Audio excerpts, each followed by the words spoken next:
Hi guys, welcome back. I am Purna, your conceptual mate. और आज के वीडियो में जो हम लोग टॉपिक डिस्कस करने वाले हैं वो है consumption function. So without delaying any further, let's begin with the video. So basically जो भी हम लोग इनकम अर्न करते हैं उसके हम लोग दो ही यूज़ हैं, हम लोग के लिए उसके दो ही यूज़ हैं, ठीक है। या तो हम लोग उसको यूज़ कर लेते हैं गुड्स एंड सर्विसेज को परचेज करने के लिए, मतलब कि या तो हम उस इनकम को कंज्यूम कर लेते हैं या फिर हम उस इनकम को सेव कर लेते हैं फ्यूचर के लिए कि आज तो मुझे काम नहीं है लेकिन फ्यूचर में जब भी मुझे ज़रूरत पड़ेगी तब मैं इसका यूज़ कर लूँगा। सो मतलब कि हम अपनी इनकम को या तो कंज्यूम करते हैं या तो सेव करते हैं। जो इनकम और कंजम्पशन के बीच का रिलेशन होता है उसको हम लोग बोलते हैं कंजम्पशन फंक्शन, और जो इनकम और सेविंग के बीच का रिलेशन होता है उसको हम लोग बोलते हैं सेविंग फंक्शन, ठीक है। तो इस वीडियो में हम लोग डिस्कस करने वाले हैं कंजम्पशन फंक्शन को, मतलब कि इनकम और कंजम्पशन के बीच का रिलेशन, ठीक है। सबसे पहले हमारे पास यहाँ पे है कंजम्पशन स्केड्यूल, तो देख लेते हैं एक बार।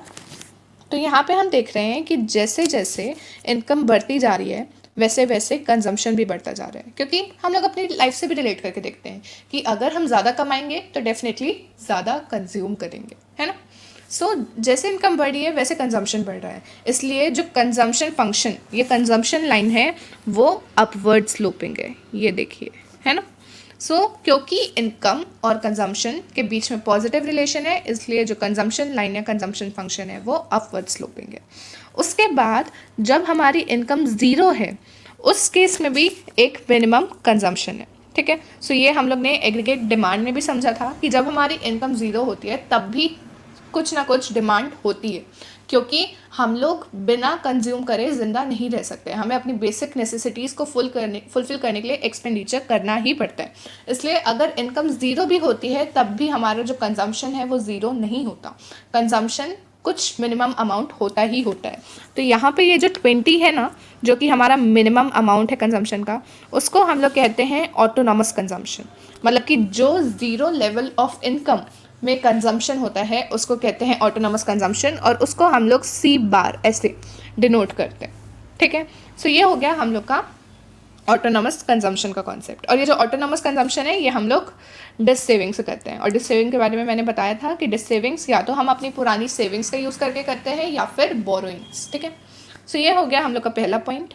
उसके बाद जो रेट है जिस पे कंजम्पशन इंक्रीज हो रहा है वो एक टाइम के बाद इनकम के रेट से कम हो जाता है, मतलब कि एक टाइम के बाद जो हमारी इनकम है वो कंजम्पशन से ज़्यादा हो जाती है। जैसे कि अगर हम लोग यहाँ पे देखें तो ये 150 वाला जो पॉइंट है, यहाँ पे हम देखें तो जो हमारी इनकम है वो कंजम्पशन से ज़्यादा है, क्योंकि एक पॉइंट के बाद जब हमारे मेन बेसिक डिज़ायर्स फुलफ़िल हो जाते हैं तो हम अपनी इनकम का एक पार्ट सेविंग्स में लगा देते हैं। तो यहाँ पे जो 10 रुपीज़ है वो चला जाता है हमारा सेविंग्स में, ठीक है। ये था हमारा कंजम्पशन स्केड्यूल, मतलब कि एक टेबल जिसमें हम लोग ने इनकम और कंजम्पशन के बीच का रिलेशन बताया, और डायग्रामेटिक वे में हम कंजम्पशन कर्व के फॉर्म में दिखाते हैं। यहाँ पे हम देखें तो ये कंजम्पशन की लाइन है, ये इनकम की लाइन है, और जहाँ पे इनकम और कंजम्पशन बराबर होते हैं उसको हम लोग बोलते हैं ब्रेक इवन पॉइंट, मतलब कि यहाँ पे ना तो सेविंग हो रही है ना ही डिस सेविंग्स, जितना हम कमा रहे हैं उतना ही कंज्यूम भी कर रहे हैं। और जो मिनिमम लेवल ऑफ इनकम, मतलब कि जब इनकम हमारी ज़ीरो है तब भी जो कंजम्पशन होता है उस कंजम्पशन को हम लोग कहते हैं ऑटोनॉमस कंजम्पशन, ठीक है। ये था हम लोग का कंजम्पशन फंक्शन के बारे में, कंजम्पशन स्केड्यूल और कर्व के बारे में। अब हम लोग कंजम्पशन फंक्शन से रिलेटेड ही दो टर्म्स और देख लेते हैं, जो कि है marginal propensity to consume and average propensity to consume. Marginal propensity to consume basically मतलब होता है इसका कि जो भी हम एडिशनल इनकम अर्न कर रहे हैं उस एडिशनल इनकम का कितना पार्ट हम कंजम्पशन के लिए यूज़ कर रहे हैं, ठीक है। मान लो अगर इस केस में मेरी एडिशनल इनकम जो है वो है 50, है ना, लेकिन उस 50 में मेरा कंजम्पशन के लिए कितना जा रहा है 40। देखो यहाँ पे जो डिफरेंस है, मतलब कि जो यहाँ पे 10 है उसको मैं क्या कर रही हूँ, सेव कर रही हूँ, राइट। यही जो होता है हम लोग मार्जिनल प्रोपेंसिटी टू कंज्यूम के अंदर कैलकुलेट करते हैं। तो मार्जिनल प्रोपेंसिटी टू कंज्यूम में हम लोग क्या देखते हैं कि हमारी एडिशनल इनकम में से कितना अमाउंट कंजम्पशन के लिए जा रहा है। मतलब कि एडिशनल कंजम्पशन, जैसे कि यहाँ पे 40 था, अपॉन एडिशनल इनकम। और उसके बाद आता है एवरेज प्रोपेंसिटी टू कंज्यूम। अब एवरेज प्रोपेंसिटी टू कंज्यूम के अंदर हम लोग देखते हैं टोटल इनकम का कितना पार्ट हमारा कंजम्पशन में जा रहा है। मतलब कि मार्जिनल प्रोपेंसिटी टू कंज्यूम में हम लोग एडिशनल इनकम का देखते थे कि कितना पार्ट एडिशनल कंजम्पशन में जा रहा है, लेकिन एवरेज प्रोपेंसिटी टू कंज्यूम के अंदर हम लोग देखेंगे कि टोटल इनकम का कितना पार्ट हमारा कंजम्पशन की तरफ टूवर्ड्स जा रहे हैं। जैसे कि अगर हम लोग इस स्टेज पे देखें, सॉरी एक सेकेंड, हाँ, सो जैसे कि अगर हम लोग यहाँ पे इस स्टेज पे देखें, सो ये हमारी यहाँ पे टोटल इनकम कितनी है, 50 है, लेकिन इस टोटल इनकम का कितना पार्ट हमारा कंजम्पशन के टूवर्ड्स जा रहा है, 60।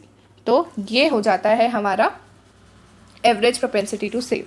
एवरेज प्रोपेंसिटी टू सेव मतलब क्या हो गया, हम लोग का y और ऊपर आएगा अपना ये c, तो c अपॉन y होता है हम लोग का एवरेज प्रोपेंसिटी टू कंज्यूम, और मार्जिनल प्रोपेंसिटी टू कंज्यूम होता है delta c upon delta y, मतलब कि एडिशनल कंजम्पशन जो कर रहे हैं हम लोग एडिशनल इनकम से। इसके बाद कंजम्पशन फंक्शन से रिलेटेड एक छोटी सी चीज़ और आती है, वो है algebraic presentation of consumption function. मतलब कि अगर हमें कंजम्पशन फंक्शन को एक एल्जेब्रिक इक्वेशन के फॉर्म में लिखना हो तो हम कैसे लिखेंगे। तो सबसे पहले तो हमारा एक ऑटोनॉमस कंजम्पशन होता है, ठीक है, वो जो कि मतलब स्टेबल है, इतना तो होता ही होता है चाहे इनकम हो या ना हो, इसको हम अवॉइड नहीं कर सकते। उसके बाद हमारी जैसे जैसे इनकम बढ़ती है उसके हिसाब से हमारा कंजम्पशन बढ़ता जाता है, और ये जिस हिसाब से कंजम्पशन बढ़ता है वो डिसाइड करता है MPC, मतलब कि हमारा कितना एडिशनल इनकम का पार्ट जा रहा है कंजम्पशन के टूवर्ड्स। तो यहाँ पे ये जो हमारी इक्वेशन है कंजम्पशन को कैलकुलेट करने की, इधर पे जो B है वो है MPC, मतलब कि जिस रेट पे हमारा कंजम्पशन इंक्रीज हो रहा है या जितना एडिशनल इनकम का पार्ट हमारे कंजम्पशन के टूवर्ड्स जा रहा है, ठीक है। सो एल्जेब्रिक प्रेजेंटेशन क्या हो गई हमारे कंजम्पशन फंक्शन की, C बार मतलब कि ऑटोनॉमस कंजम्पशन प्लस BY मतलब कि MPC इंटू इनकम, ठीक है। सो ये इसी के साथ हमारा कंजम्पशन फंक्शन का कॉन्सेप्ट पूरा होता है। इससे रिलेटेड नोट्स डिस्क्रिप्शन में मिल जाएंगे, वहाँ से एक्सेस कर सकते हैं। अगर आपको ये वीडियो यूजफुल लगे then do stay tuned for more such upcoming content. Till then good bye.